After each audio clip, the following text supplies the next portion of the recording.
Assalamualaikum warahmatullahi wabarakatuh. Waalaikumsalam warahmatullahi wabarakatuh. Alhamdulillah kita pada malam ini bisa bertemu dalam kegiatan yang sangat produktif ya.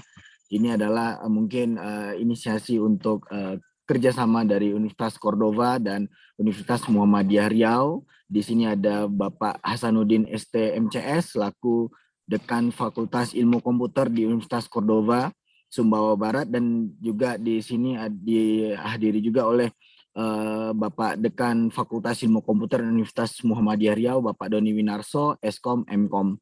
Nah, alhamdulillah di sini juga sudah hadir mahasiswa dari Universitas Cordova Sumbawa Barat dan ada juga mahasiswa dari Universitas Muhammadiyah Riau, Fakultas Ilmu Komputer.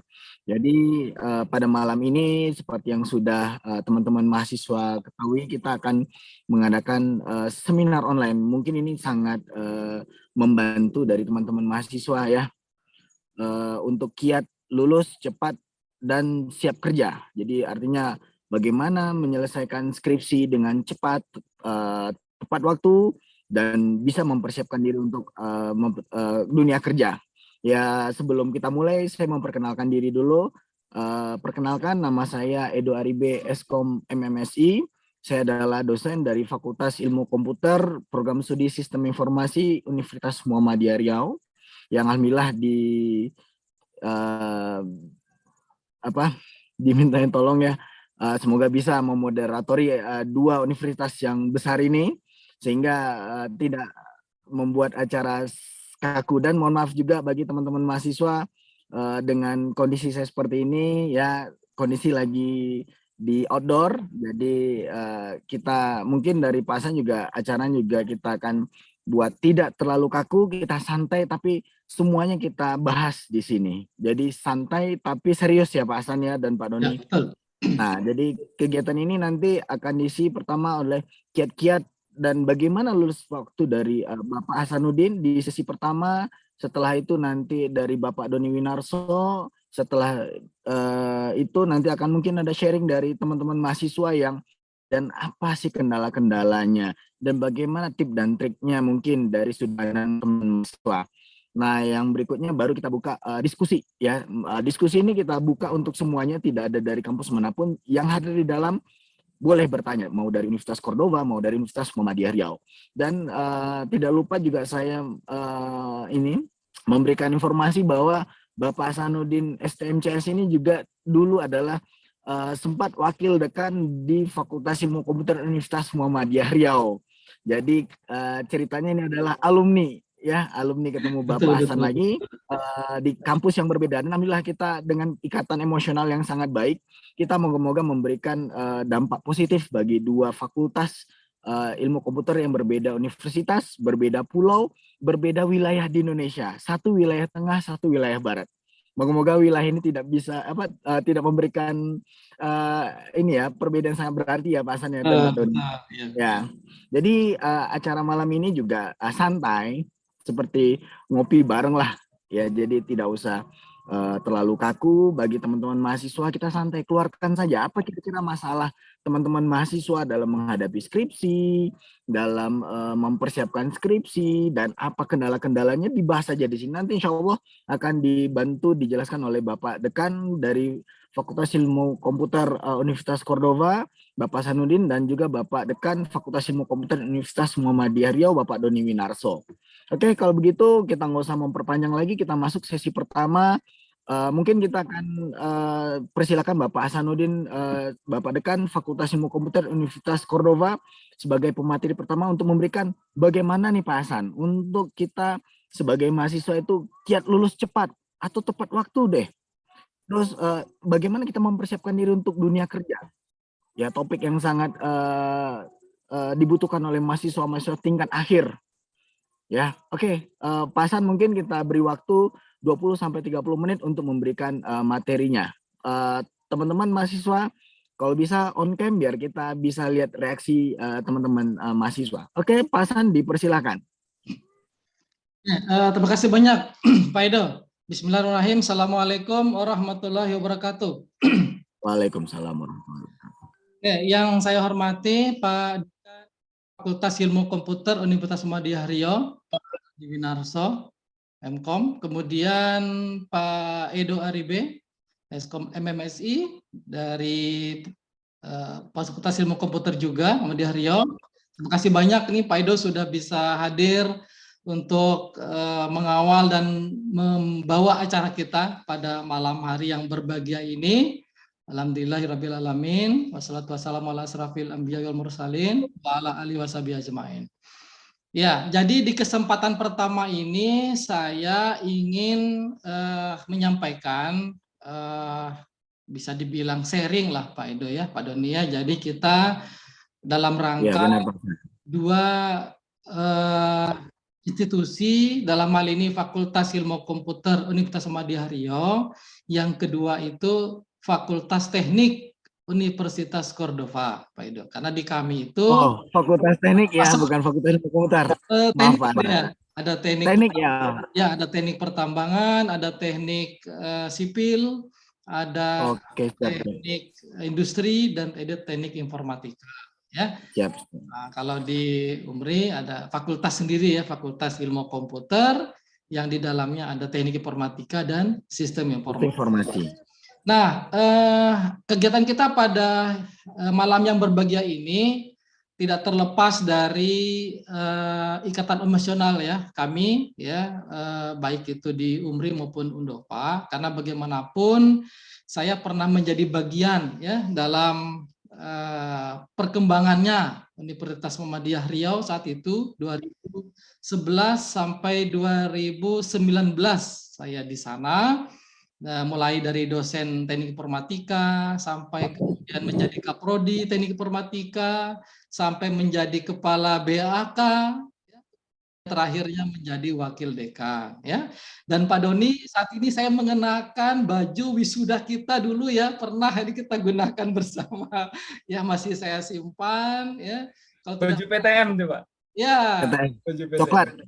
Coklat ya, jadi 2017 atau 2018 itu ya saya. Maaf Pak Hasan, jadi saya teringat sesuatu Pak Hasan. Ya. Jadi Pak Hasan, ini Pak Hasan dan Pak Doni ini punya sejarah yang sama. Ya. Pernah jadi direktur akademik, dan Pak Doni sebelum jadi dekan itu sempat jadi direktur akademik juga bersama bulan. Ya. Luar biasa ya. Ya. Pernah sama-sama menjadi BAK ya, kepala BAK ya. Oke. Ya, berarti sebentar lagi kita doakan semoga Pak Doni nanti wakil rektor gitu ya. Amin. Ya, teman-teman sekalian, para mahasiswa kami di Universitas Cordova maupun di Universitas Muhammadiyah, senang sekali bertemu melalui Zoom meeting ini sebagai wahana kita untuk bisa bertemu walaupun kita beda jarak, beda waktu Indonesia ya, waktu Indonesia Barat, waktu Indonesia Tengah gitu ya. Makanya nanti teman-teman yang di Pekanbaru di Riau yang ingin break sholat bisa nanti break sebentar, kemudian nanti bisa ikut langsung acara kita ya. Maaf nanti Pak Dekan, jadi kalau memang nanti mau izin sholat dulu bisa gitu ya.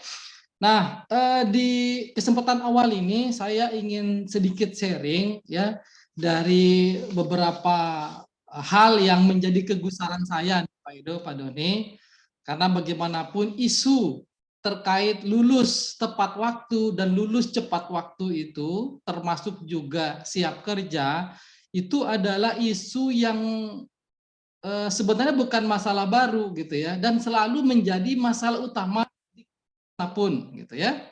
Nah, saya pernah ngajar di Universitas Ahmad Dahlan gitu ya, pernah kuliah di UGM, pernah juga di Muhammadiyah Riau, sekarang di Cordova gitu ya. Nah, selalu dua hal ini kalau kita hubungkan ya, itu akan selalu menjadi masalah gitu ya. Nah, baik itu bagi program studi dalam hal akreditasi misalnya, baik itu bagi mahasiswanya itu sendiri gitu ya. Nah, makanya melalui wadah saat ini, malam ini kita berharap yang masih belum lulus itu segera bisa lulus ya, terutama yang sudah semester 7. Ya, bagi yang semester tidak 7, 5, 3 gitu ya, bisa menyiapkan diri dari sekarang. Karena kalau kita tidak menyiapkan diri, itu bakal kita terlena dan akan lewat dari masa yang seharusnya. Ya, makanya kita selalu katakan bahwa untuk bisa lulus cepat dan siap kerja itu sesuatu yang sangat ideal kalau bagi saya. Ya, tidak mudah sebenarnya, tapi bukan sesuatu yang tidak mungkin, gitu loh. Ya, saya pernah membuktikan itu Pak Edo, Pak Doni, waktu saya kuliah di UAD ya, tahun 99 sampai 2003. Ya. Nah, karena saya adalah lulusan SMA-nya 96, ketika saya masuk baru kuliah itu 99, maka saya ingin mengejar ketertinggalan saya 3 tahun itu. Ya, karena waktu itu saya harus ikut LPK kejuruan, kemudian cari modal setahun untuk kerja, untuk biaya kuliah, Pak Edo. Jadi benar-benar saya itu mempersiapkan itu dari semester 1 gitu loh. Tidak lagi dari semester awal, tengah ataupun akhir. Benar-benar saya siapkan itu semester 1 ya. Mulai saya kejar, saya dalamin, saya kuasai materi ya, kemudian skill dan segala macam saya benar-benar dari awal saya kebut karena saya sudah punya dasar di kejuruan itu. Dan apa yang terjadi alhamdulillah gitu ya. IPK saya itu mulai dari semester 1 sampai terakhir semester 7 Pak Edo itu 3,7 ya IPK saya ya. Lulusan terbaik fakultas saat itu dan lulusan kedua terbaik universitas saat itu. Ya. Ya, alhamdulillah cum laude gitu ya. Dan tidak cuma itu, ya saya juga waktu itu nulis buku Pak Edo. Jadi pemrograman ActionScript untuk Flash 5 waktu itu berdua dengan sama-sama mahasiswa. Kemudian mendirikan pendiri kelompok studi juga waktu itu dan angkatan pertama yang lulus 3,5 tahun Pak Edo. Iya. Dan itu saya buktikan ketika sudah lulus itu saya bekerja sebagai programmer ya pada bulan itu, kemudian setahun berikutnya saya menjadi dosen walaupun masih S1 ya di Universitas Ahmad Dahlan. Nah, apa yang saya sharingkan hari ini itu adalah ingin memotivasi teman-teman mahasiswa sekalian, baik yang di Undova maupun di Riau, bahwa untuk lulus cepat dan siap kerja itu bukan sesuatu yang tidak mungkin, ya. Nah, artinya saya pernah buktikan itu. Nah, walaupun saat ini kita masih ada kendala dan segala macam, itu wajar, ya. Makanya ketika kita memberikan satu impian, satu tujuan itu, ya seperti kata orang itu mimpi itu harus tinggi gitu. Jadi sehingga ketika kita tidak bisa pun mencapai mimpi yang tinggi itu, setidaknya di bawah yang kita targetkan itu. Jadi kalau kita target misalnya lulus semester 7, kalaupun tidak ya 8 juga, itu pun juga masih tepat waktu gitu loh. Ya kan? Nah, sehingga saya akan coba sharing pada kesempatan ini apa sih menurut saya begitu ya yang sudah pernah saya alami, saya jalani gitu ya. Nah, yang kira-kira bisa diambil hikmahnya oleh teman-teman sekalian baik yang Riau maupun yang NTB ya. Pertama, ini yang saya mau sharing kiatnya ya. Ada hal yang kita sebut dengan kiat dalam hal pembelajaran. Ya. Bahwa yang namanya belajar, bahwa yang namanya kuliah itu itu adalah memang harus disiapkan dari awal. Ya. Nah, kenapa saya sebutkan demikian? Ya, ibarat kita dalam hal manajemen organisasi itu kan selalu ada planning, action ya, dan evaluasi. Nah, perlu ada itu. Di semester awal, kalau saya bagi kiat pembelajaran itu ada 3 ya. Ada namanya di masa-masa awal, ada di masa-masa sedang, tengah, ada di masa-masa. Dan ini perlu kolaborasi baik antara mahasiswa maupun dosen, gitu ya. Nah, misalnya di masa-masa awal itu adalah saya anggap di semester 1 dan 2. Itu masa-masa yang perlu kita tanamkan pondasi yang cukup ya terkait bagaimana sih belajar di bidang IT, di bidang informatika, sistem informasi itu. Ya, kita harus kuasai logika, kita harus kuasai materi-materi dasar ya seputar kalkulus misalnya, seputar pengenalan IT, pengenalan komputer, sistem operasi dan lain-lain itu harus benar-benar tidak hanya sekedar mengambil SKS kuliah, tapi benar-benar itu dipahami karena itu akan menjadi dasar. Oke, itu yang pertama. Yang kedua, di masa-masa tengah, ya, di semester 3, 4, 5. Nah, di masa-masa itu mahasiswa harus mulai mengasah skillnya di bagian atau di bidang tools, ya. Kalau misalnya mau jadi programmer ya coding gitu ya. Kalau mau jadi ahli jaringan ya pelajarilah jaringan. Kalau mau di bidang multimedia ya pelajarilah multimedia. Jadi semua yang terkait tools gitu ya. Baik bahasa pemrogramannya, baik aplikasi-aplikasi yang harus disiapkan, baik alat-alat yang harus disiapkan gitu ya. Nah, di semester tengah ini harus sudah mulai dipelajari, didalami. Ya, kita nanti ada mata kuliah, misalnya di mana-mana itu ada mata kuliah basis data, ada mata kuliah rekayasa web, rekayasa perangkat lunak, ya, ada mata kuliah jaringan, multimedia dan lain-lain. Nah, di situ harus sudah mulai kita dalamin toolsnya. Nah, terakhir di bagian akhir di semester 5 ya atau di 6, 7, 8 gitu ya.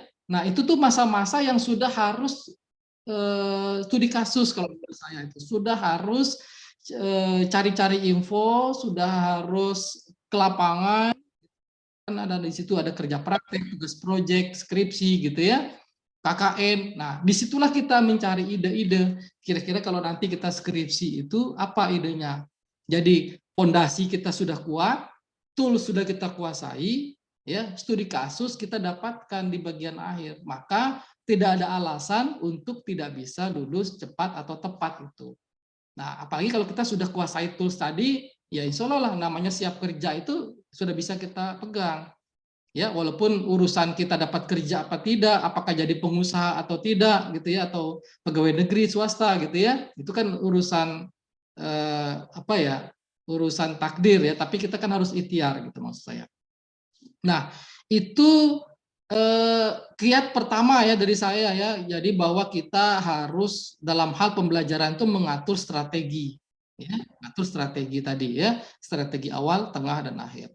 Yang kedua terkait dengan kebijakan akademik, ya baik ini di sisi program studi, dekan, bagian akademik dan lain-lain gitu ya. Bagaimana terkait kurikulum, terkait batas waktu atau maksimal mengambil SKS. Nah, terkait kebijakan akademik ini perlu juga disiasati juga oleh mahasiswa gitu ya. Misalnya ketika kita mau cepat lulus itu ya atau tepat waktu itu harus mengusahakan agar IP itu jangan di bawah 3. Ya, karena kalau kita IP-nya 3 itu bisa mengambil 24 SKS, 22 paling tidak gitu ya. Nah, ini kita di Undova Pak itu kita sedang meminta untuk dipertimbangkan karena di kurikulum kami di kebijakan itu tuh masih ada hal yang membatasi. Jadi di kami 3 itu masih 22 maksimalnya, jadi belum 24. Dan kita sudah komunikasikan dengan akademik, insya Allah nanti akan dipertimbangkan, sehingga semester depan itu akan bisa 24 ketika IP 3 itu ya. Nah, itu akan menjadi pemicu ketika ada disertai dengan kebijakan-kebijakan tadi. Nah, kalau kita melihat misalnya di Undova nih, Pak Edo, semester 5 itu ada 21 SKS. Jadi kita di sini ada 2 kurikulum yang berjalan, Pak Edo. Ada kurikulum lama dan kurikulum baru yang MBKM itu. Kurikulum yang MBKM ini sedang berjalan itu semester 3. Ya. Nah, kayak semester 5, 7 dan seterusnya itu masih kurikulum lama. Nah, di kurikulum lama ini ya semester 5 itu 21 SKS, semester 6 itu 20 SKS, 7 itu dengan skripsi, 8 itu 4 kalau dihilangkan skripsinya. Jadi kalau kita misalnya bisa mengambil semester 6 ke depan ini nih, ya 20 tambah 4 itu 24, maka semester 8 itu nggak ada lagi teori. Dan ketika semester 7 bisa mengambil 22 dengan skripsi, itu maka bisa mengejar lulus itu di semester 7. Sehingga di awal semesternya seminar proposal, gitu ya. Kemudian di dalam semesternya itu mungkin KP atau tugas proyek. Kalau di kami tugas proyek namanya. Dan di akhir nanti setelah UAS itu bisa sidang hasil skripsinya. Dan itu yang pernah saya lakukan dulu gitu loh. Jadi semester 6 waktu itu saya KP, semester 6 dan 7 pertengahannya itu adalah KKN, semester 7-nya itu skripsi saya waktu itu dan menyelesaikan teori. Nah, dan itu sangat memungkinkan ya ketika sudah didukung oleh kurikulum maupun akademik gitu ya.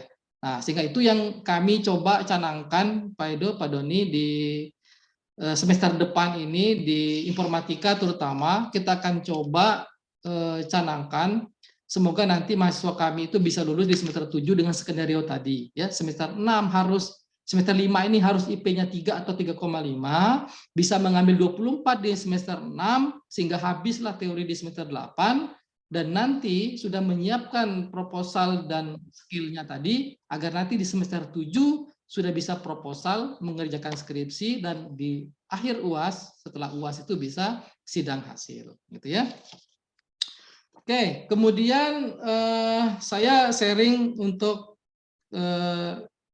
kiat yang ketiga, gitu ya. Kiat yang ketiga dari saya itu adalah seputar minat dan bakat, ya. Minat dan bakat ini tidak bisa hanya diserahkan kepada baik itu teori maupun praktikum, ya. Saya dulu Pak Edo, Pak Doni, waktu UAD itu sebagai mahasiswa, ya sampai dosen itu, ya semua mata kuliah yang 3 SKS itu ada prakteknya, Pak Edo.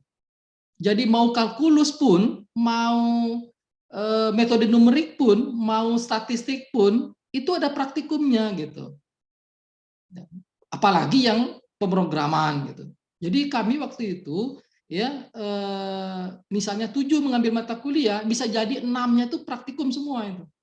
Jadi hampir setiap hari itu ya di kampus gitu. Itu saja itu masih belum cukup. Karena apa? Yang namanya kita mahasiswa ya, kadang ada yang tidak paham, ada yang belum paham, walaupun sudah dipaksa dengan teori dan praktek. Sudah dikasih tugas, ya tetap aja masih kurang gitu. Makanya di sini butuh satu wadah lagi untuk menjembatani bakat tadi. Nah, kalau dulu kita di Fasilkom sempat membuat kelompok studi namanya, dan kita juga akan upayakan di Undova agar ada yang namanya kelompok studi. Nah, kelompok studi ini bisa menjadi wadah yang kemudian mahasiswa yang agak terbatas dalam hal skill-nya tadi, pemahamannya gitu ya, dalam hal kuliah dan praktek, itu masih ada temannya, masih ada komunitasnya untuk saling sharing, saling berbagi dan melengkapi. Nah, dan ini kelompok minat bakat, artinya bisa saja satu kelompok coding itu sendiri, satu kelompok multimedia sendiri, satu kelompok animasi sendiri, jaringan sendiri, ya IoT sendiri, ya kemudian data science sendiri, bisa saja gitu loh. Jadi tergantung kondisinya mana yang mau ditekuni. Dan itulah yang kemudian saya anggap nanti bisa menjadi penguat skill tadi itu, yang tidak bisa yang bisa ngajari yang tidak bisa, sehingga semuanya itu akan akan bersama-sama gitu ya. Nah, cuma kendalanya di sini harus ada peran dosen dan prodi ya, harus ada dosen yang membina, harus ada prodi yang mengarahkan kebijakan itu ya, sehingga tidak bisa mereka mahasiswa itu dilepas begitu saja. Makanya perlu ada pembina, dosen pembina atau pendamping yang di bidang itu, sehingga mereka akan ada tempat bertanya. Ya, kalau buntu semuanya mahasiswa yang ada di kelompok itu, ada masih tempat bertanya di luar kuliah maupun praktek.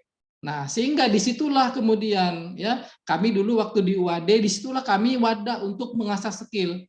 Bahkan ketika skill itu sudah terasa, ya di semester 3, 4, 5, kami waktu itu menulis buku di semester 6, Pak Edo. Jadi karena kami ingin buktikan gitu loh bahwa kami bisa itu apa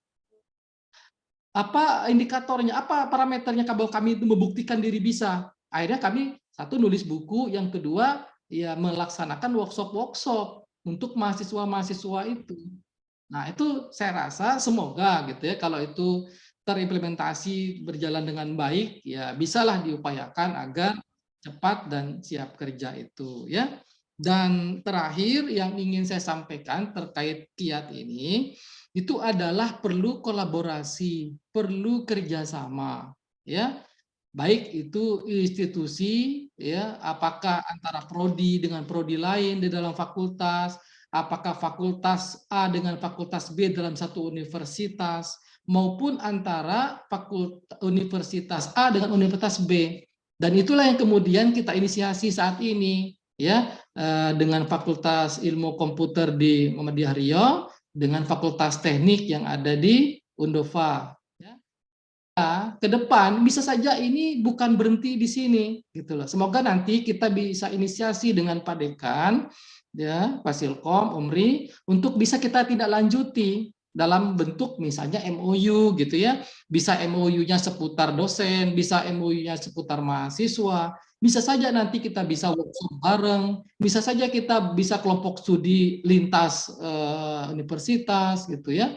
Banyak hal yang kita bisa lakukan dengan MOU. Apalagi sekarang itu kita sudah didukung oleh kurikulum MBKM yang benar-benar kita itu didukung sepenuhnya ya untuk dunia luar itu ya, dunia industri, dunia sama-sama perguruan tinggi gitu ya. Sehingga kita bisa saja misalnya skripsi itu dari kita misalnya magang misalnya, atau kita mahasiswa itu ikut apa namanya di mana gitu ya.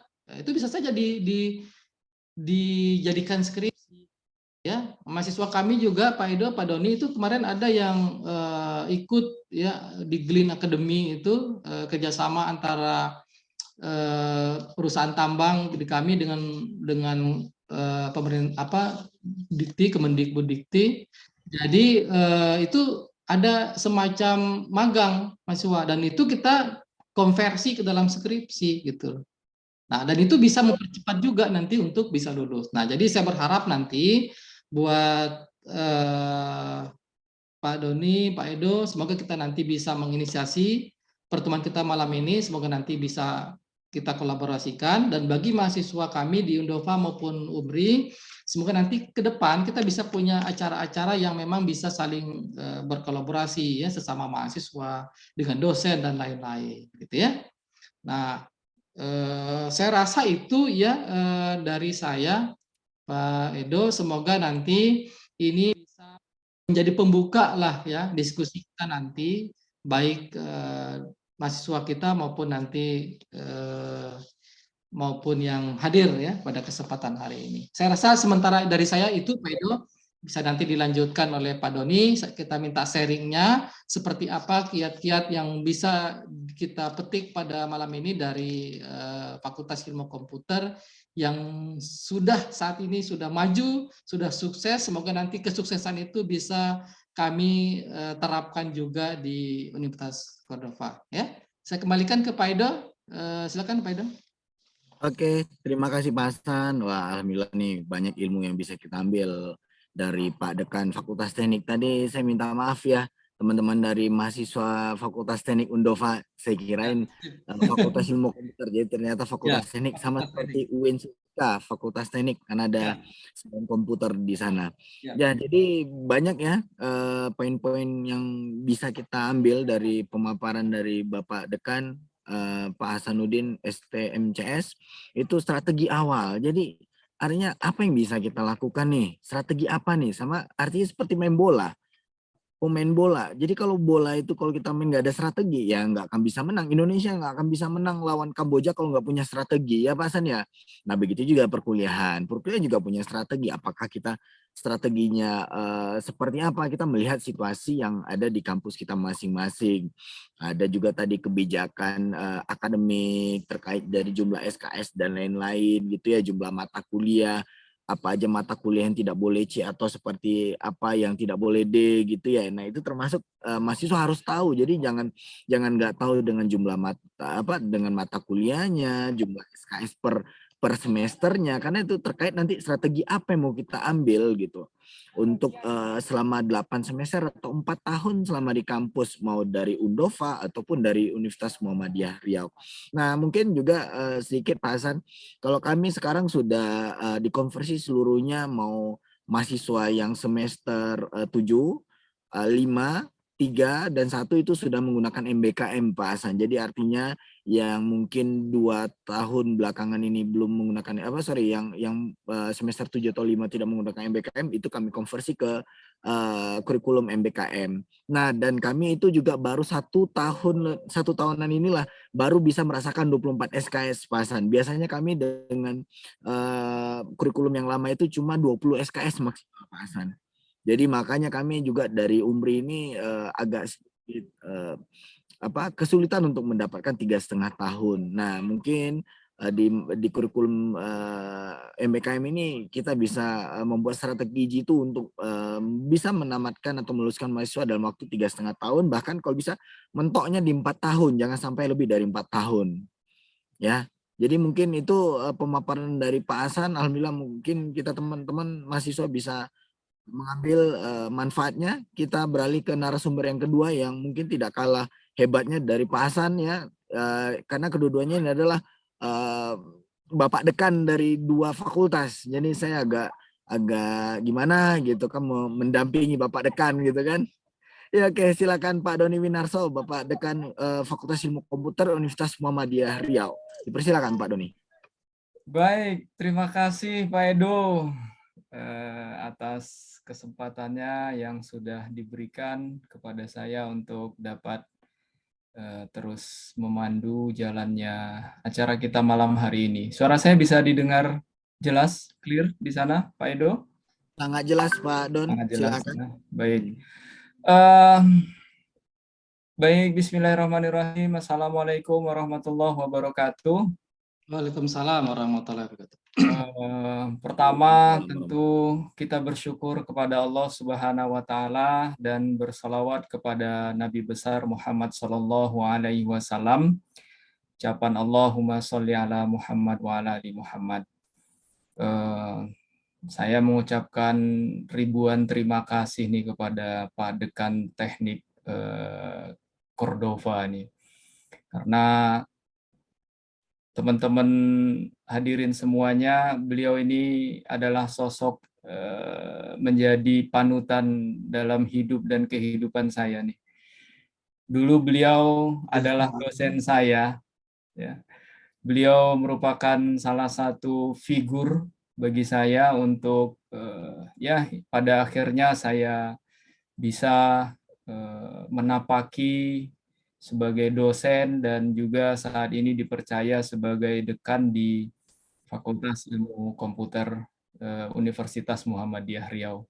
Terima kasih banyak Pak Hasan atas dedikasinya terhadap UMRI dan terhadap kami semua tentunya. Baik, saya izin share screen dulu ya Pak Hasan ya. Maaf Pak Don, yang terlihat foto Pak Don aja nih, gimana nih cerita? Iya. Lanjut. Ini adalah Tanja Pak Hasan. Ini Baik. udengnya Bali. Ini udeng dari Bali kemarin nih Pak Edo. Udeng Bali ini bukan? Ini bukan. Ini asli Riau nih. Baik, ini saya didaulat oleh dosen saya untuk berbicara di depan beliau. Saya agak kikuk sedikit sebenarnya. Tapi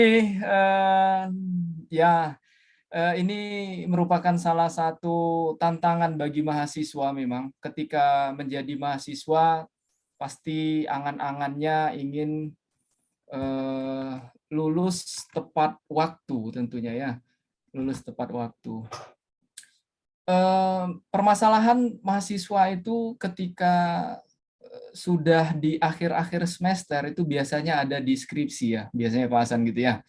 Itu baik itu penentuan topiknya, baik itu penentuan bidang minatnya, baik itu bagaimana mengerjakan skripsi, itu sebenarnya yang jadi kebanyakan momok dari mahasiswa-mahasiswa sehingga mereka telat untuk selesai studinya tepat waktu. Nah, permasalahan itu kalau kita lihat rumusnya itu sebenarnya harapan kita tidak sama dengan kenyataan, begitulah kurang lebihnya. Jadi semua yang harapan kita belum sesuai dengan kenyataan, di sana pasti ada masalah yang harus kita selesaikan. Harapannya ingin menjadi mahasiswa yang sudah wisuda misalnya. Tapi kenyataannya masih semester 1, semester 2, berarti di sana masih ada masalah. Harapannya bisa menyelesaikan skripsi di semester 8, sehingga bisa lulus tepat waktu. Tapi kenyataannya semester 9, 10, 11, 12, bahkan sampai mahasiswa abadi di semester 14, belum juga bisa menyelesaikan skripsinya. Nah, ini masalah yang harus diselesaikan. Saya tidak banyak mendengar apa yang disampaikan oleh guru kita tadi, akan tetapi saya mencoba di sini memberikan sedikit ya mungkin motivasi atau tips dan trik yang saya combine dengan pengalaman-pengalaman saya ketika menyelesaikan studi S1 maupun studi master begitu. Yang pertama itu kita butuh motivasi. Ya. Yang pertama kita butuh motivasi karena ketika kita bisa memotivasi kita sendiri, diri kita sendiri, maka sesuatu yang kelihatan besar itu akan bisa kita kecilkan di dalam pikiran kita.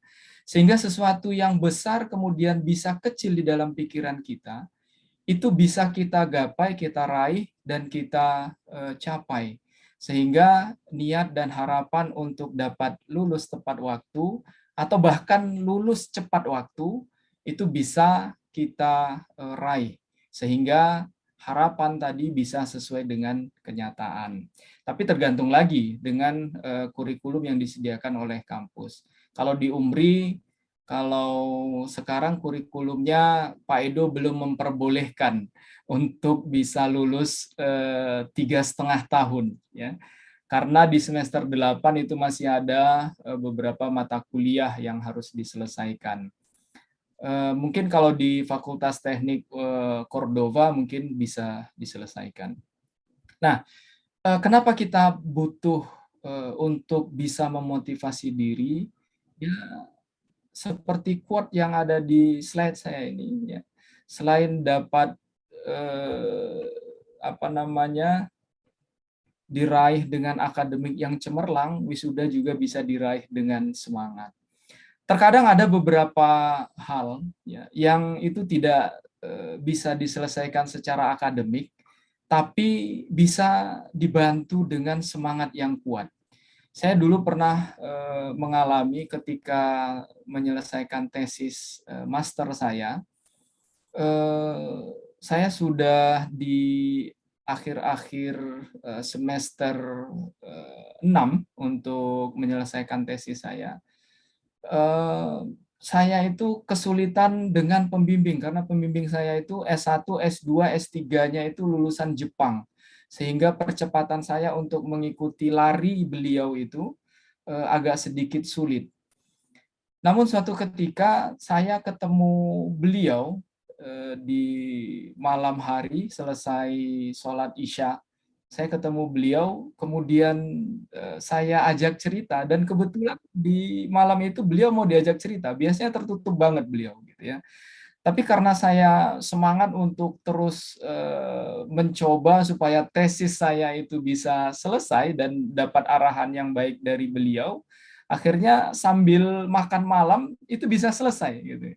Sehingga setelah pertemuan malam itu, berikutnya saya lebih gampang untuk dapat berdiskusi dengan beliau. Jadi itu dia.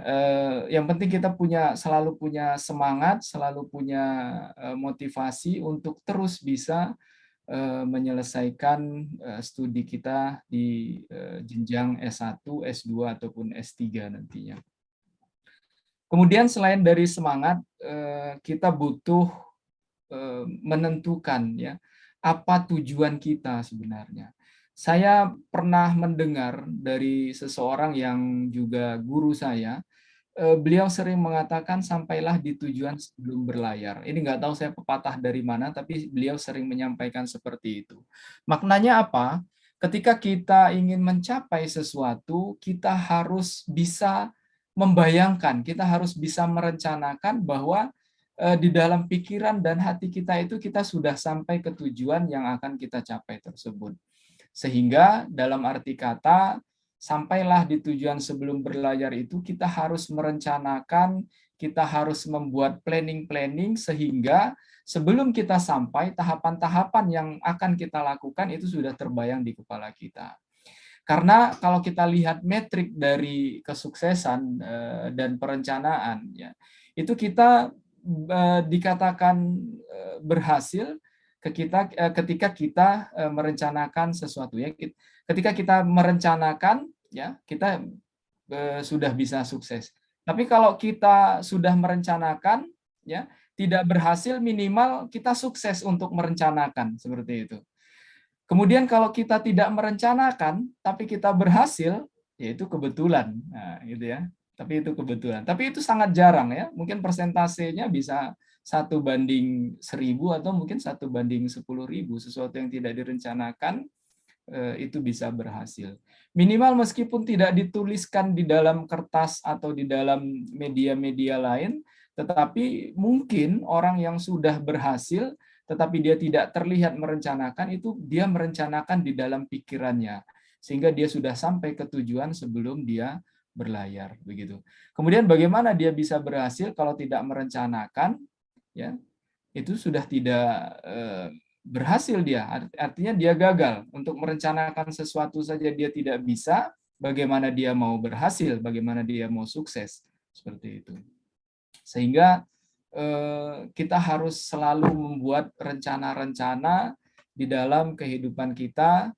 Ya, dalam waktu dekat misalnya teman-teman ingin menyelesaikan skripsi, teman-teman harus bikin plan A, plan B, kemudian dibikin timeline-nya. Teman-teman yang masih semester 1, 2, 3 juga harusnya memiliki rencana-rencana yang akan dilalui, ya, sehingga teman-teman dapat lulus tepat waktu. Nah, saya sedikit di sini mencontohkan, ya, bagaimana timeline-timeline yang bisa teman-teman buat. Misalnya sekarang teman-teman masih berada di semester 1, teman-teman bisa buatkan di tahun ini target saya mencari teman sebanyak-banyaknya, bersosialisasi dengan teman-teman, sehingga saya bisa share dengan teman-teman, saya bisa bertambah ilmu, saya bisa, ya, banyak hal.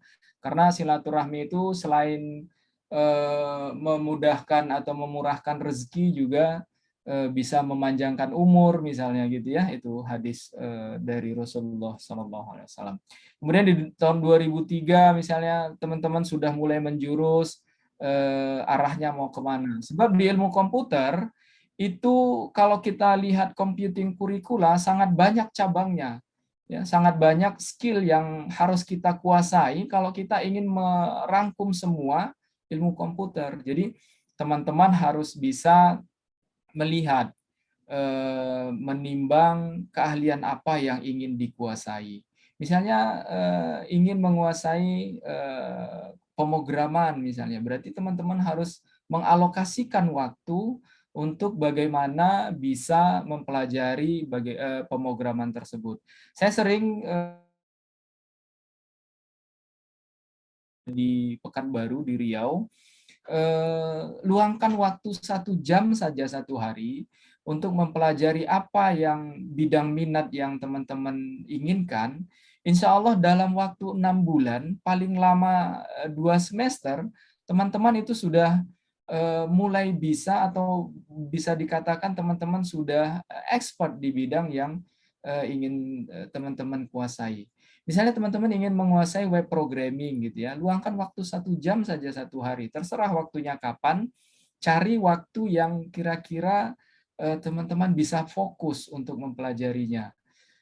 Kemudian pelajarilah yang diinginkan tersebut sehingga 1 jam satu hari diakumulasikan, ya kurang lebih 365 jam dalam 1 tahun itu sudah bisa menjadi seorang yang expert di bidangnya tentunya. Nah, di tahun 2024 misalnya teman-teman setelah tentukan keahlian, mulai mempelajari, teman-teman mulai fokus menjurus ke bidang yang diinginkan sehingga di tahun 2025 semester 7, semester 8 itu teman-teman sudah bisa menyelesaikan apakah itu KP maupun skripsinya. Kalau sudah punya timeline seperti ini, sudah punya target seperti ini, teman-teman tinggal mengikuti saja, ya. Teman-teman tinggal menjalani. Insya Allah waktu 4 tahun itu tidak akan lama. Teman-teman boleh deh yang sekarang semester 1, coba nanti ketika sudah wisuda, teman-teman dipindahkan kucirnya oleh dekan kah, atau oleh rektor kah, atau oleh kaprodi kah, ya, teman-teman pasti, rasanya baru kemarin saya mendaftar di Fakultas Ilmu Komputer atau Fakultas Teknik ini. Ternyata sekarang saya sudah di wisuda gitu, itu ya. Nah, jadi teman-teman harus bikin perencanaan-perencanaan, sehingga dengan perencanaan itu teman-teman bisa mencapai apa yang teman-teman inginkan, yaitu lulus tepat waktu, begitu. Jadi ya, jadi sudah 2, pertama tadi self motivation, pertama kita harus bisa memotivasi diri kita sendiri, kemudian kita harus bisa merencanakan, kita harus bisa menentukan apa saja goal-goal yang ingin kita capai, gitu ya. Kemudian berikutnya yang tidak kalah pentingnya adalah time management, gitu ya.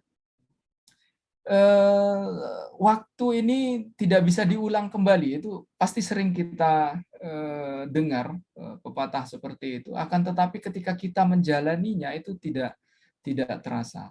Nah, ini juga salah satu bisa dijadikan apa namanya tips atau trik untuk bisa memotivasi diri kita supaya kita bisa lulus tepat waktu.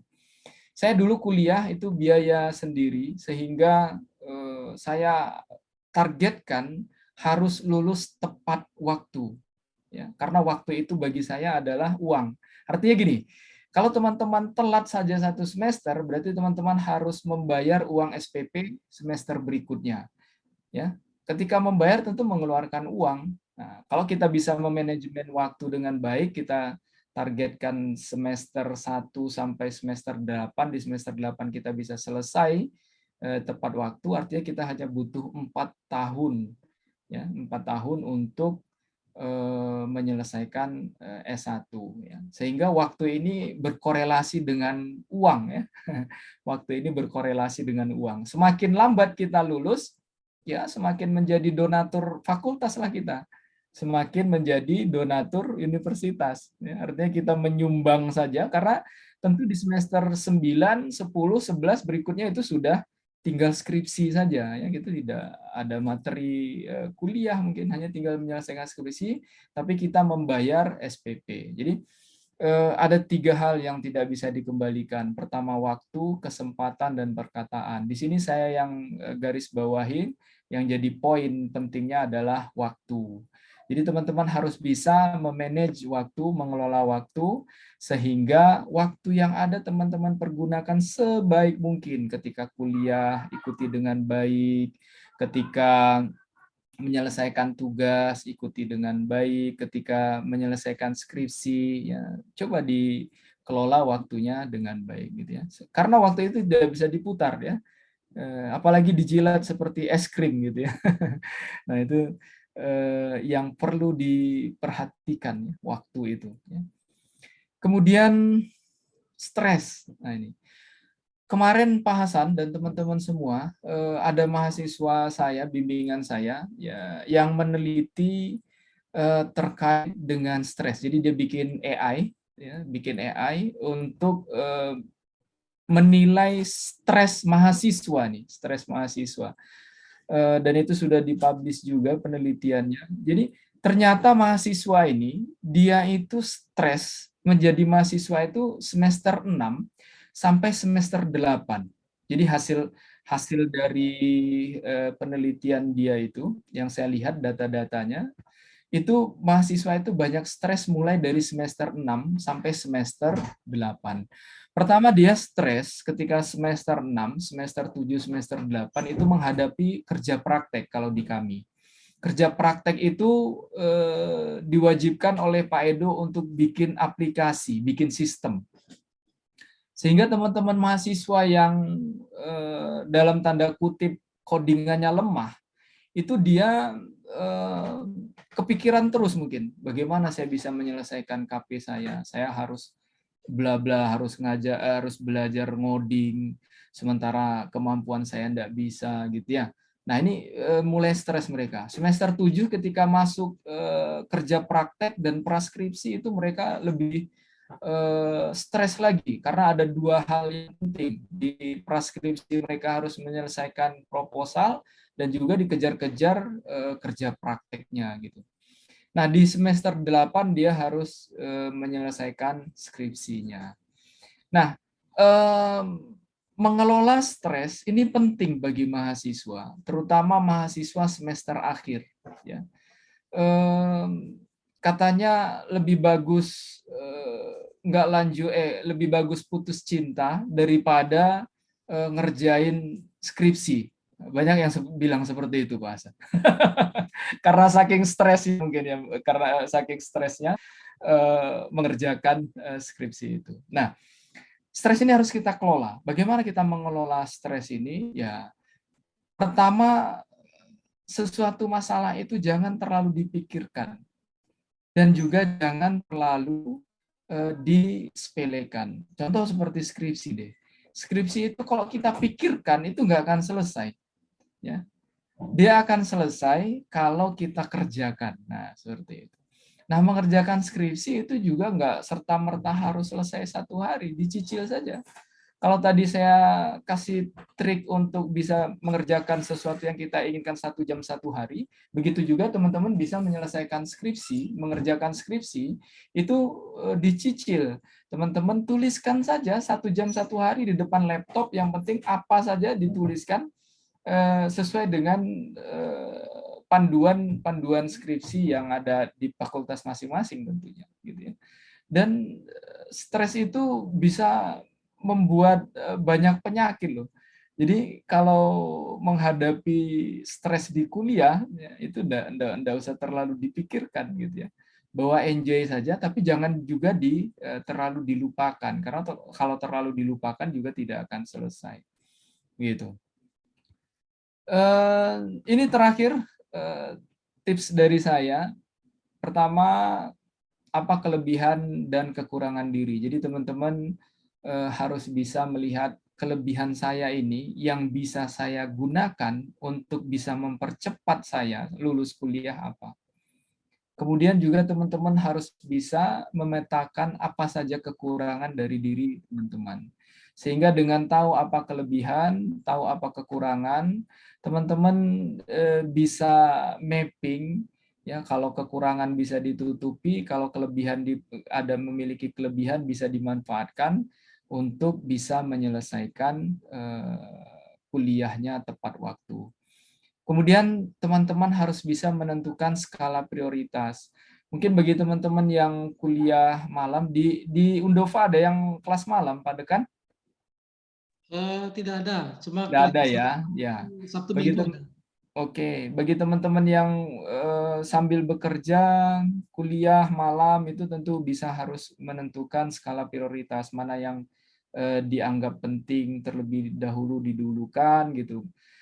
Tapi pada intinya kalau ingin lulus tepat waktu, teman-teman harus bisa memprioritaskan tahapan-tahapan yang harus dilakukan supaya teman-teman bisa lulus tepat waktu. Kemudian selalu mengevaluasi dan terus berbenah. Apapun yang sudah teman-teman kerjakan, setelah dikerjakan coba selalu dievaluasi. Kemudian hasil evaluasi itu kalau ada kekurangan silahkan dibenahi, silahkan diperbaiki untuk bisa terus berkarya, untuk bisa terus belajar, untuk bisa terus dijadikan sebagai peluru, bisa dijadikan sebagai umpan untuk bisa menyelesaikan studi S1-nya. Mungkin itu dari saya sebagai pemantik. Saya mungkin lebih enak banyak diskusi daripada saya yang harus mempresentasikan materinya. Mungkin itu saya kembalikan ke Pak Moderator. Silakan Pak Edo. Oke, Terima kasih Pak Doni Winarso selaku narasumber yang kedua, Dekan Fakultas Ilmu Komputer. Kita masuk ke sesi berikutnya, mungkin kita minta mahasiswa yang sharing. Ya, Aldiansa, silakan. Baik, Assalamualaikum warahmatullahi wabarakatuh. Waalaikumsalam warahmatullahi wabarakatuh. Silakan, Aldiansa. Mohon maaf Pak, sebelumnya suara saya jelas ya? Ya, lanjut. Oke. Jadi mungkin saya langsung ke pertanyaan untuk Pak Hasan. Ya. Nama dulu, nama, Jadi, kemudian perkenalan dulu. Oh iya. Ya, Nama saya Aldiansyah, biasa dipanggil Aldi. Saya prodi Teknik Informatika semester 5 dari Universitas Cordova. Oke, silakan Aldiansa. Pertanyaannya kepada siapa dan apa pertanyaannya? Ya, pertanyaannya ke Pak Hasan. Jadi Pak, misalkan ini,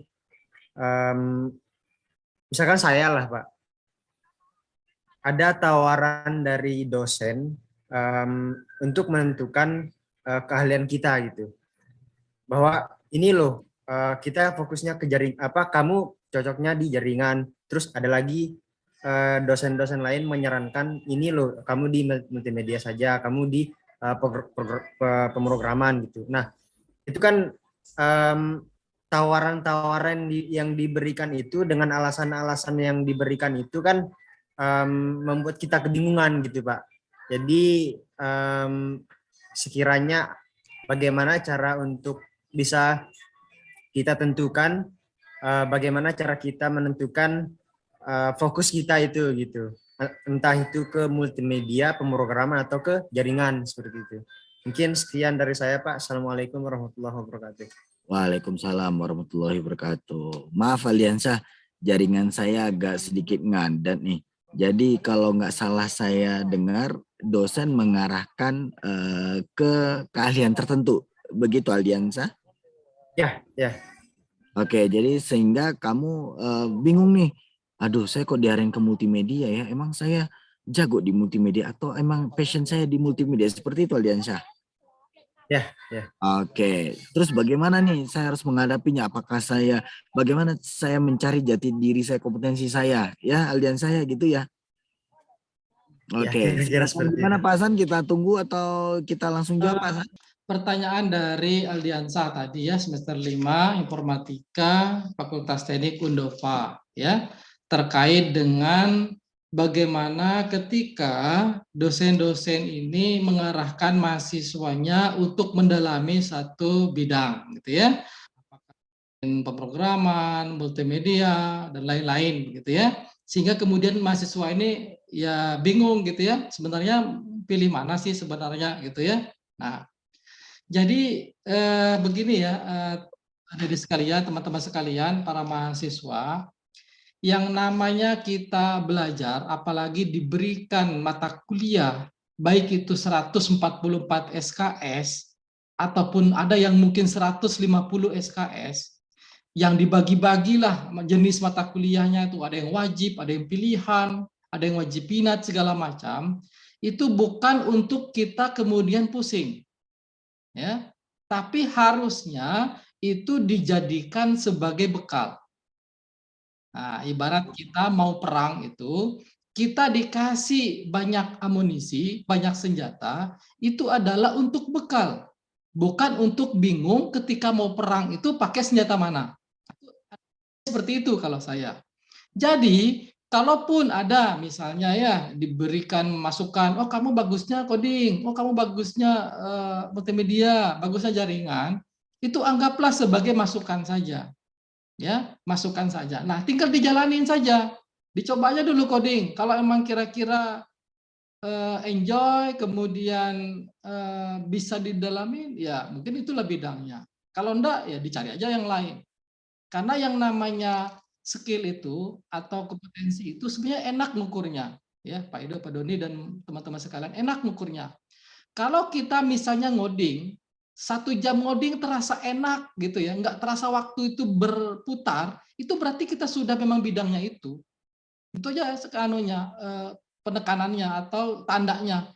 Tapi kalau 1 jam itu serasa kayak setahun gitu ya, serasa kayaknya kok nggak selesai-selesai 1 jam ini, buntu segala macam, berarti bukan bidang. Ya, berarti harus memang menggali potensi lain. Karena ibarat kita tambang gitu ya, nambang gitu ya, di daerah petambang itu ya, ketika tidak ketemu di wilayah ini ya kita harus tambang di wilayah lain biar ketemu galiannya. Nah, jadi itu tipsnya dari saya. Jadi silakan aja dijalanin. Kalaupun nanti misalnya nih ada beberapa kelompok studi yang ada nih, ya kan? Ada kelompok studi multimedia, kelompok studi pemrograman, kelompok studi jaringan, kelompok studi apa lagi gitu ya. Ya, bukan berarti harus diikuti semua, ya harus pilih salah satu. Nah, gimana cara memilihnya? Ya, tanyakan pada hati nurani, gitu loh. Ya kan? Saya ini sukanya apa sih, gitu loh. Karena enggak mungkinlah kita itu akan menjadi Superman di abad modern ini, yang semuanya bisa, gitu kan? Nah, jangankan itulah, saya aja yang memang sudah memilih dia S1 sampai sekarang itu bidang web gitu ya, web engineering gitu ya, itu aja masih gitu. Saya tuh hanya ke back end aja, mau ke front end itu susah gitu. Akhirnya apa? Ya saya harus sewa freelance dong kalau gitu. Ya kan? Nggak mungkin kita akan kuasai semua gitu loh. Nah, itu aja. Jadi karena semakin kita mendalami sesuatu bidang, itu akan kita semakin tahu bahwa ilmu itu tuh sangat luas dan kita nggak mungkin akan menguasai semuanya. Ya, analoginya seperti dokter spesialis lah, ya kan? Dokter spesialis jantung itu jantung aja, spesialis anak-anak aja loh, spesialis bedah aja loh, ya kan? Coba ke dokter umum tuh semua tahu dia sebenarnya, tapi tidak dalam ilmuannya, ya lebih hebat lagi dokter spesialis itu. Nah, kayak gitulah contohnya. Nah, jadi sama dengan IT, dengan skill kita ini, ya dalamin aja dulu mana yang kita ingin dalamin, kita enjoy di dalamnya. Kita sudah ketemu nih, wah kita enjoy itu ya, itu bagusnya di semester-semester tengah itu ya, 3, 4, 5 nih. Nah, baru kemudian didalamin, nah baru nanti di semester akhir-akhir itu kita mengaktualisasi apa yang sudah kita bisa itu menjadi satu produk. Nah, produk itulah bisa menjadi KP, bisa menjadi tugas proyek, bisa menjadi skripsi gitu loh. Sehingga jangan sampai tadi seperti apa yang disampaikan oleh Pak Doni, ya kita tidak ada persiapan gitu. Tiba-tiba ada semester 8 aja, tiba-tiba harus skripsi, ya baru menyiapkan diri untuk belajar coding misalnya, baru menyiapkan diri untuk belajar tentang penulisan, baru belajar tentang mencari data segala macam, terlambat gitu. Makanya wajar ada yang semester 9, 10, 11 bahkan kena DO gitu. Kenapa? Karena enggak ada persiapan. Nah, kalau saya seperti yang saya bilang tadi, persiapan saya tuh dari semester 1 ketika masuk gitu. Ya. Karena saya merasa kehilangan waktu 3 tahun harus mengejarnya. Ya harus dengan ekstra gitu. Nah, bagi teman-teman yang sudah tidak ada masalah dari awal, ya tetap harus ada itu strategi ya. Ya, dari sisi misalnya ya dari sisi biaya nggak ada masalah, fasilitas lengkap gitu ya. Orang tua menjamin pekerjaan, ya tetap harus ada strategi juga. Kalau enggak, ya itu yang membuat nanti tidak tepat waktu untuk lulus. Nah, saya rasa itu sih ya, sementara dari saya. Kalau mungkin nanti ada tambahan dari Pak Doni, ya bisa ditambahkan terkait ya gimana sih kita ketika memilih jalur atau jalan ya kompetensi itu ya. Karena kita juga kadang-kadang ada namanya ya apa ya konsentrasi gitu ya, bidang minat gitu ya, entah pilihan gitu ya, ya itu harus memilih kita memang. Oke, itu saja Pak Ido dari saya, mungkin ada tambahan dari Pak Doni atau mungkin nanti pertanyaan lain atau silakan Pak Doni bisa menambahkan. Baik, saya sedikit menambahkan sepertinya Pak Edo sinyalnya lagi gawat darurat. Ya, menarik sebenarnya pertanyaan dari Aldi tadi. Kalau boleh saya menyambung jawaban dari Pak Hasan, sebenarnya kita itu manusia yang unik. Artinya tidak akan ada sama satupun orang dengan kita di dunia ini. apakah itu bentuk, apakah itu minat, itu tidak akan sama. Dan tidak akan ada orang yang bisa menentukan arah kita kemana, gitu ya. Katakanlah dosen itu paling hanya mengarahkan. Oh, karena dosen itu melihat Aldi misalnya kalau di mata kuliah pemrograman cepat nangkap, dosen akan mengarahkan. Oh, ya, ternyata si Aldi ini cocoknya di pemrograman, gitu ya. Coba Aldinya selami, benar nggak nih arahan dari dosen saya ini, saya harus jadi programmer.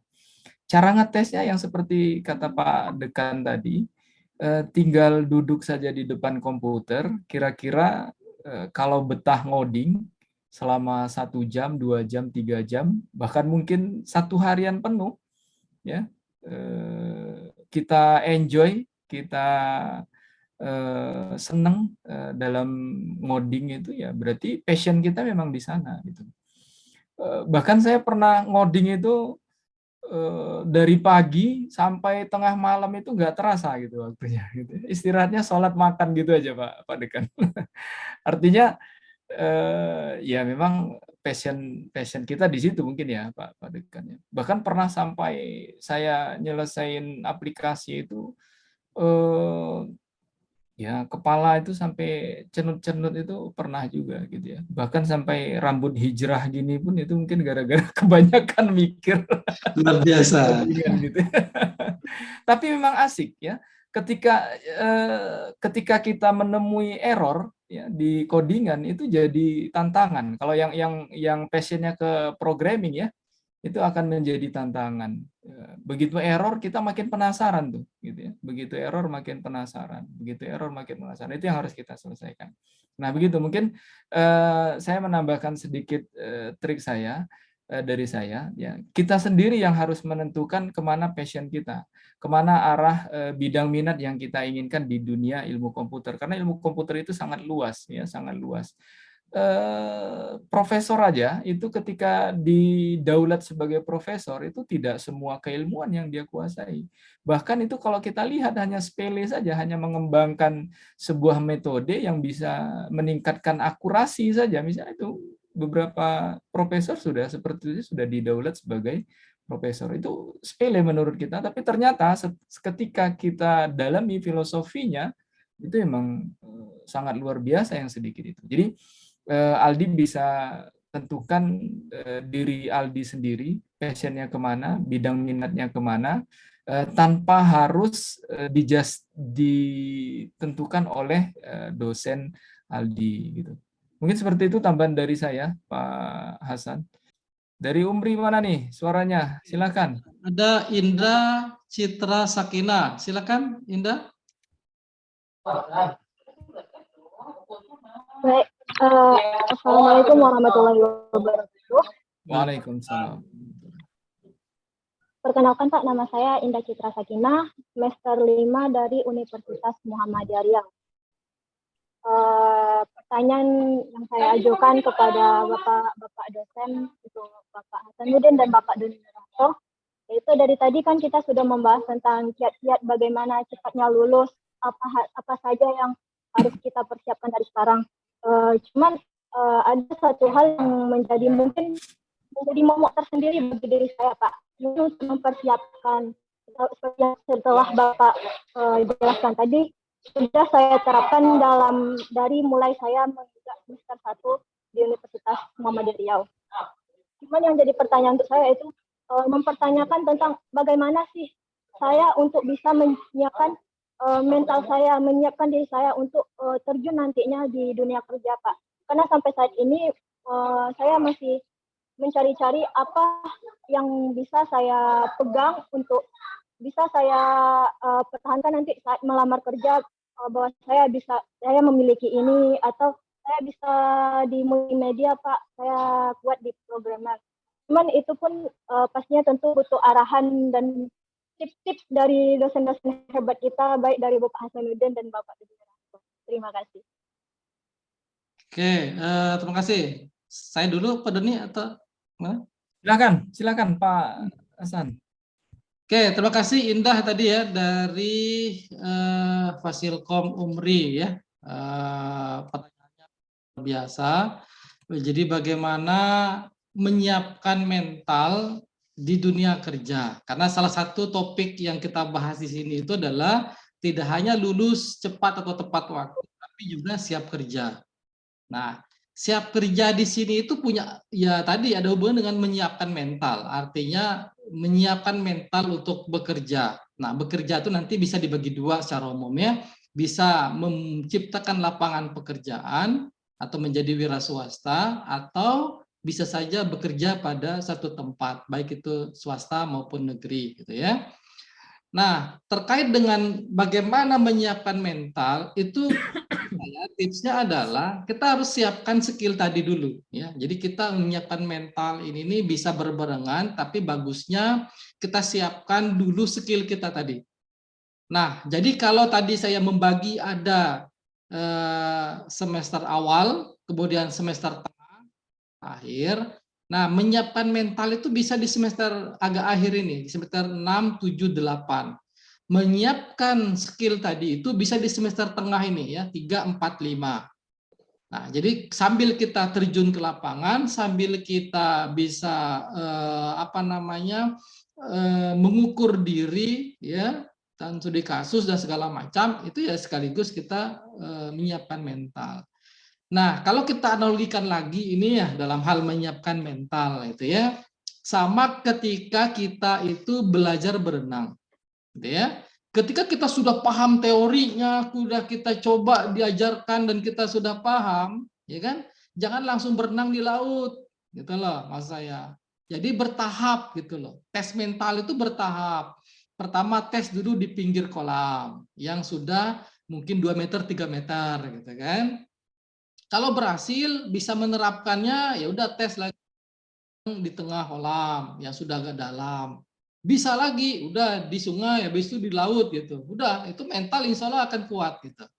Nah, jadi di dalam dunia IT pun bertahap gitu ya.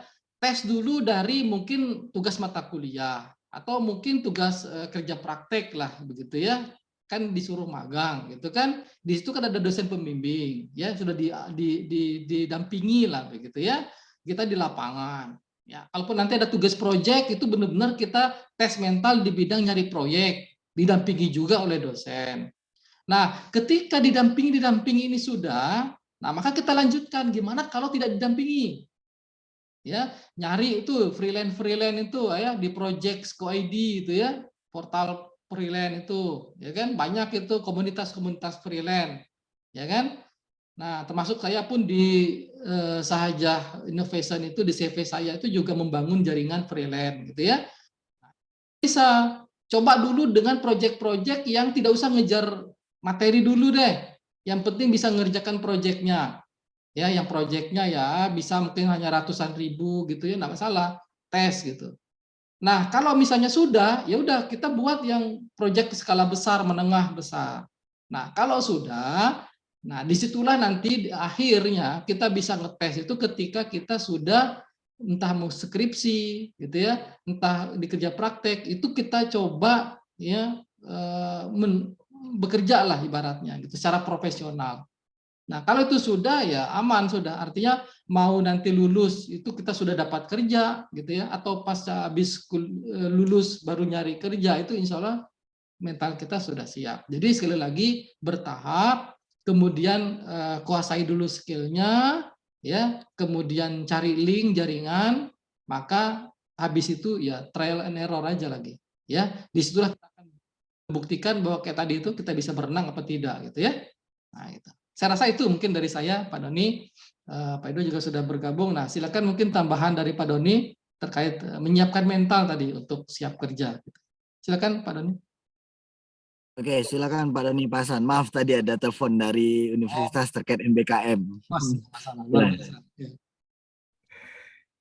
Baik, saya rasa dari Pak Hasan tadi sudah lengkap lah ya jawabannya. Mungkin memang skill itu diperlukan ketika kita lulus dari sarjana ya. bersyukur nih teman-teman berpikiran seperti Indah nih, ya. Karena sudah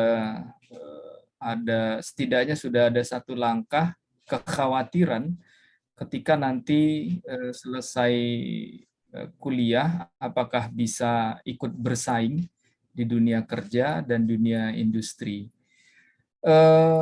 Memang saat ini ketika kita terjun ke dunia luar sana, maksud saya di luar dunia akademis, tentu yang dipertanyakan tidak lagi ijazah. Kalau ijazah mungkin sudah miliaran orang di luaran sana yang lulus sarjana strata 1. Akan tetapi perusahaan tentu akan melirik hal lain, ya, terkait dengan kemampuan atau skill yang dimiliki oleh calon karyawannya, terutama yang lulusan-lulusan S1. Mungkin teman-teman bisa mengikuti beberapa organisasi atau LSO yang ada di kampus masing-masing. Biasanya kalau dulu Pak Hasan paling getol tuh bikin kelompok-kelompok studi ya Pak Hasan ya di UMRI, dan tentu ini saya yakin dan percaya di Fakultas Teknik Undova juga beliau lakukan tentunya. Kalau di UMRI itu ada IT Syar'i, kebetulan di sini hadir penjaga gawangnya nih, mana si Nurul, ada Nurul tadi nampak saya ya. Indah bisa join dengan Nurul. Kemudian juga banyak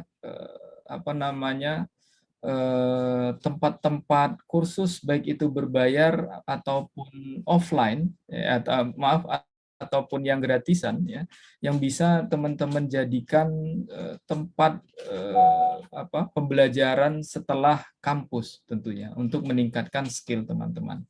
Karena kalau diharapkan dari bangku kuliahan, dari pertemuan yang hanya singkat 2 jam, 1 jam itu saya rasa tidak mencukupi.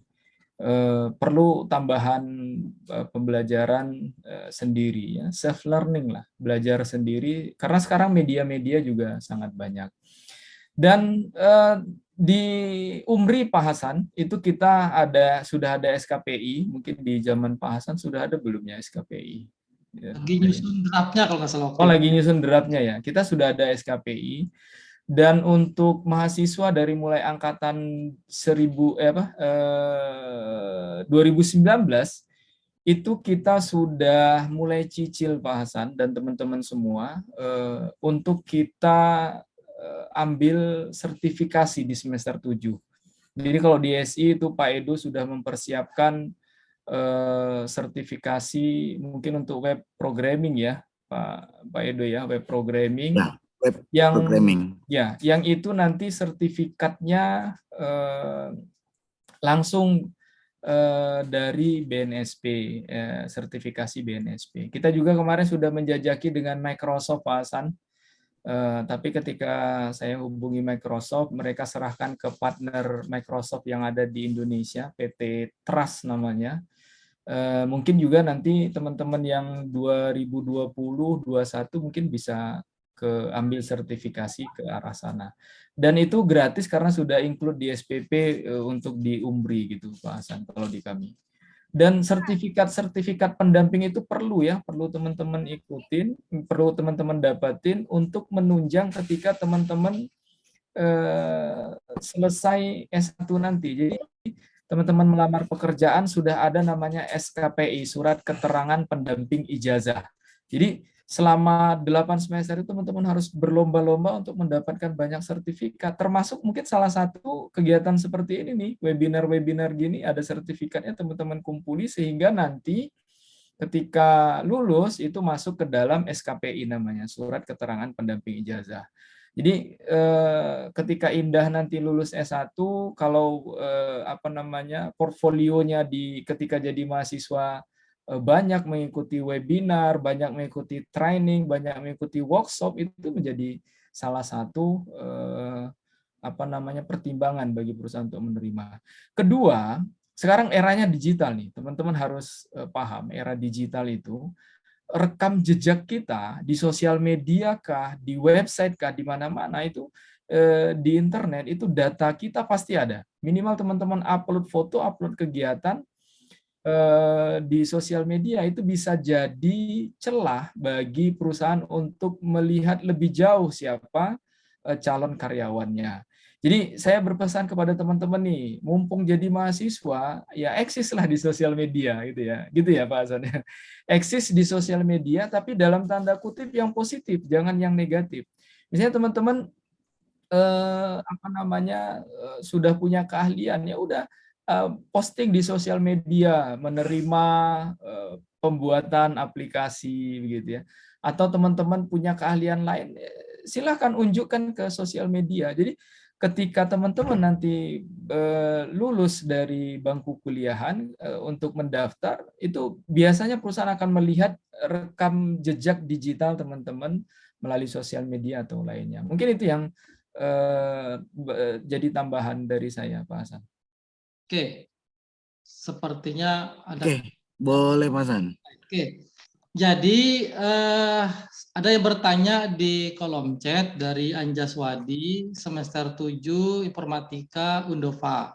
Ya, pertanyaannya itu adalah beliau bidangnya di multimedia, kemudian sudah memiliki produk-produk, ya mungkin banyak lah begitu ya. Kemudian apakah produk-produk itu bisa dikonversi menjadi skripsi, gitu ya? Pertanyaannya itu. Oke, jadi saya ingin mencoba menjawab gitu ya, walaupun ranahnya itu adalah mungkin nanti prodi atau mungkin apa istilahnya ya, yang mengambil kebijakan. Tetapi saya perlu luruskan sedikit dulu terkait dengan bagaimana mengkonversi ini gitu ya. Jadi yang bisa dikonversi itu adalah kegiatan risetnya, bukan produknya kalau saya ya. Jadi ketika sudah ada produk, kan kita nggak tahu produk ini apakah dari proyek kah atau apa, kan kita nggak tahu prosesnya. Nah itu kalau menurut saya itu nggak bisa dikonversikan ke skripsi. Yang bisa dikonversikan ke skripsi itu adalah proses risetnya. Contoh di kami Pak Edo, Pak Doni, ada tahun lalu kalau tidak salah mahasiswa kami namanya Budi Hartono ya. Dia itu ikut seleksi Glean Academy ya yang di kerjasama PT Newmont dengan Kemendikti gitu ya. Dan dia lulus gitu. Jadi proses saja dia ada seleksi gitu ya, dia lulus. Yang kedua, di dalamnya itu dia itu riset gitu loh. Ya, dia berkolaborasi dengan tim lain, kemudian masuk tim back-end, kemudian dia mendalami suatu framework, kemudian mengerjakan dengan metode-metode tertentu dalam hal pengembangan software, dan kemudian ada hasilnya, menghasilkan satu produk bersama dengan timnya. Dan itu kami bisa konversikan ke skripsi. Kenapa? Karena dia sudah melakukan proses riset itu. Nah, sehingga ketika selesai dia melakukan bisa kita sebut magang gitu saat itu tuh ya. Nah, itu bisa kita konversi. Akhirnya dia langsung dia ujian waktu itu ya, sidang. Nah, itu gambaran gitu ya. Jadi memungkinkan untuk kita konversikan, tentu dengan pertimbangan-pertimbangan khusus ya, bahwa sudah melakukan riset dengan baik, dengan benar, kemudian itu bisa dipertanggungjawabkan secara ilmiah gitu ya. Nah, itu saya rasa nggak ada masalah. Nah, saya nggak tahu kalau di kebijakan di Fasilkom Umri saat ini mengkonversi skripsi itu mungkin bisa disampaikan Pak Dekan. Silakan. Baik, Pak Hasan dan teman-teman mahasiswa, memang kementerian melalui program MBKM-nya saat ini tentunya sangat membantu untuk mahasiswa, baik itu dalam peningkatan intelektualitas secara akademik ataupun meningkatkan kreativitas mahasiswa. Di Umri sendiri itu ada beberapa program MBKM yang bisa dikonversi ke dalam mata kuliah skripsi. Jadi teman-teman yang di semester 8 yang mengambil skripsi, itu memang ada sebuah program kolaborasi riset yang bisa dijadikan sebagai pengganti skripsi, tapi sama saja. Ujung-ujungnya tetap penelitian juga gitu ya. Ujungnya tepat namanya magang studi independen namanya. Studi independen di sini yang internal itu kita juga riset, melaporkan apa yang kita laksanakan di tempat kita melaksanakan studi independen tersebut. Nah, itu di Prodi SI memang mungkin sepertinya belum kita terapkan ya Pak Kaprodi ya. Kalau di SI dan TI terutama ya. Itu tidak kita terapkan karena kita memang ingin mengejar mahasiswa kita itu memiliki pengalaman skripsi. Masa kuliah 8 semester di skripsi nggak ikutan gitu. Katakanlah dia dari semester, kalau di kami itu mulai semester 5, 6, 7 itu boleh mengikuti MBKM. Jadi ada beberapa mahasiswa itu Pak Dekan yang 3 semester itu mereka nggak ngikutin mata kuliah di kita itu. Mereka ikut program MBKM, entah itu dijadi guru di sekolah, apakah itu dia ikut studi independen, tapi dia mengikuti program dari pemerintah, misalnya gitu ya. Itu bahkan ada yang satu mahasiswa itu saya lihat 3 semester berturut-turut itu nggak balik ke kampus. Ya, dia hanya mengikuti program MBKM. Karena kalau ikut program MBKM pemerintah itu selain dapat pengalaman, saku juga dibayarin tuh uang saku oleh pemerintah. Kalau yang program pemerintah seperti itu. Begitu Pak Hasan kalau di UMRI. Oke, berarti kalau tidak ada yang mau bertanya, kita close seminar ini. Mungkin saya bisa mungkin sedikit menyimpulkan dari hasil seminar kita pada malam ini dari dua narasumber, dari Pak Hasanuddin dan dari Pak Doni Winarso. Yang paling pertama adalah semangat. Semangat itu jangan pernah padam. Yang kedua itu adalah mungkin strategi, ya, apa yang akan kita lakukan. Terus kita juga harus paham kelemahan dan kelebihan kita. Ya, yang terakhir kita harus mengevaluasi diri kita. Gimana kita untuk menghadapi kuliah kita, skripsi kita, ya. Jadi mungkin api untuk semangat menyelesaikan kuliah. Nah, sekaligus ini mungkin closing statement saya, mungkin nanti akan dilanjutkan oleh Pak Doni gitu ya. Sebelum nanti kita tutup pertemuan kita, ya saya menyampaikan terima kasih banyak atas kehadiran para mahasiswa sekalian, baik dari Universitas Muhammadiyah Riau maupun dari Universitas Cordova. Ya, kita bisa bertemu di acara ini itu adalah suatu anugerah, suatu kesempatan yang luar biasa. Jadi jangan disia-siakan dan silakan untuk dimanfaatkan agar bisa nanti lulus cepat, tepat maupun siap kerja. Kemudian agar bisa sesuai dengan apa yang kita bahas hari ini, ya perlu strategi, perlu rencana, perlu kemudian usaha ekstra, gitu ya. Semakin terlambat kita, maka semakin ekstra usaha kita. Itu aja kuncinya, rumusnya itu, ya kan? Nah, sehingga nanti semua itu akan indah pada waktunya. Dan kita nanti insya Allah nih dengan Fakultas Ilmu Komputernya UMRI dengan Pak Doni, coba akan kita inisiasi ini MOU kerjasama, seperti apa sih yang bisa kita lakukan dalam rangka agar lulusan ini cepat atau tepat waktu dan siap kerja. Apakah mungkin nanti dengan kita adakan workshop bersama, kelas online bersama, konsultasi bersama, itu akan kita teruskan dengan Pak Doni, semoga nanti bisa kita tindak lanjuti, sehingga apa yang menjadi kegelisahan-kegelisahan itu ya tidak hanya pada malam ini terobati, tapi akan bisa terobati untuk seterusnya sampai nanti bisa sembuh, sehingga nanti bisa pulih kembali. Saya rasa itu closing statement saya, Pak Doni, dan Pak Edo juga sudah bergabung. Mungkin dilanjutkan dengan Pak Doni closing statement-nya dan mungkin nanti bisa ditutup kembali oleh Pak Edo. Silakan Pak Doni. Ya, Pak Hasan sudah closing statement, jadi saya mohon izin juga waktunya untuk sedikit memberikan closing statement di pertemuan kita malam hari ini. Bagi saya lulus tepat waktu itu sebuah keniscayaan, ya. Jadi mahasiswa itu jangan lebih dari 8 semester.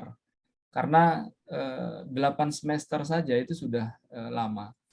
Nah, apa kata kuncinya supaya bisa lulus tepat waktu?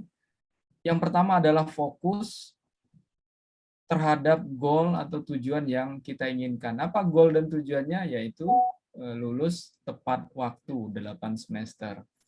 Apapun kesampingkan dulu. Bagi yang bekerja ya pandai-pandai mengatur waktunya. Bagi yang tidak bekerja harusnya tidak ada alasan untuk tidak bisa menyelesaikan perkuliahan tepat waktu.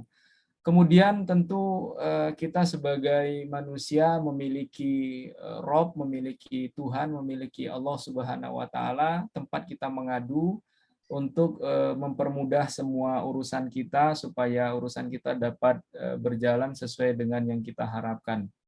Perbanyak berdoa, kemudian jangan lupa meminta doa juga dari orang tua, karena doa orang tua itu menjadi sebuah senjata bagi kita untuk menggapai cita-cita.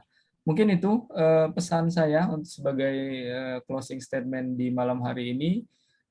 Terakhir saya ingin mendoakan kepada semua mahasiswa yang hadir di sini dan juga mahasiswa-mahasiswa lainnya, baik itu dari UMRI maupun Cordova, supaya Allah Subhanahu wa Ta'ala mempermudah urusan kita semua sehingga bisa menyelesaikan perkuliahan tepat waktu dan mendapat pekerjaan yang layak tentunya. Mungkin itu Pak Edo, saya kembalikan ke Pak Edo. Wah, menghilang lagi Pak Edo. Ada itu masih. Oke. Masih ada. Sip. Silakan Pak Edo. Enggak. Sepertinya masih ada. Oke, terima kasih Pak Doni. Masih ada. Oke, terima kasih Pak Doni dan Pak Hasan. Demikianlah acara kita hari ini. Semoga banyak memberikan manfaat bagi teman-teman mahasiswa ya.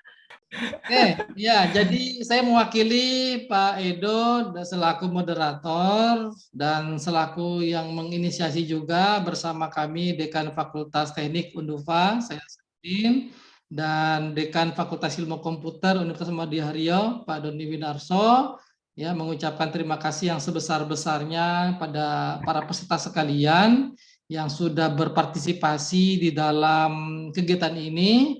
Ya, semoga apa yang sudah kita bahas tadi bisa diambil hikmahnya, kemudian bisa diimplementasikan, dan kita doakan bersama semoga bisa lulus tepat waktu ataupun tepat waktu dan siap kerja, ya.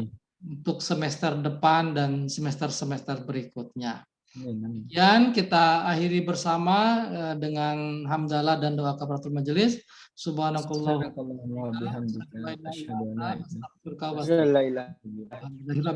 lebih kurangnya mohon maaf. Sekian. Assalamualaikum warahmatullahi wabarakatuh.